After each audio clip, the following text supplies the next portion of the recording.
अच्छा, आप लोगों को याद होगा बीटीएस भी रिसेंटली एक वेडिंग अटेंड करने गए थे जो कि एक्टर किम वू बिन और सिन मिना की थी, जिसमें तयंग भी गए थे शादी अटेंड करने के लिए।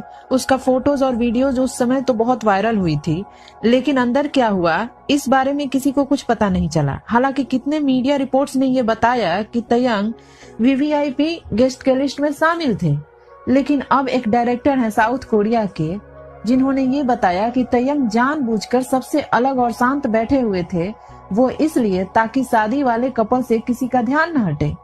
उन्होंने कहा कि मेरी वाइफ तयंग की बहुत बड़ी फैन है और उसी के कहने पर मैं वेन्यू में तयंग को ढूंढना शुरू किया। बहुत टाइम ढूंढने के बाद जब तयंग मुझे मिला तो मैं उसे देखकर हैरान रह गया। तयंग जानबूझकर ऐसी जगह बैठे थे कि किसी का ध्यान उनकी तरफ जाए ही ना। जरा सोचिए, इतने बड़े स्टार होकर भी इतनी सादगी और ये सोचना कि उनकी वजह से किसी को कोई परेशानी ना हो।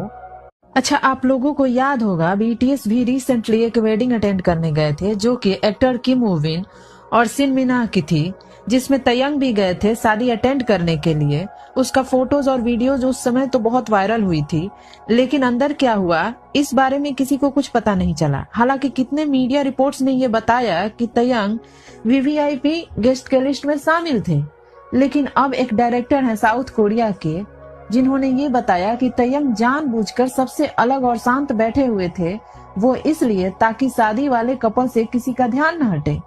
उन्होंने कहा कि मेरी वाइफ तयंग की बहुत बड़ी फैन है और उसी के कहने पर मैं वेन्यू में तयंग को ढूंढना शुरू किया।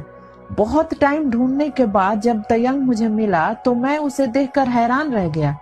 तयंग जानबूझकर ऐसी जगह बैठे थे कि किसी का ध्यान उनकी तरफ जाए ही ना।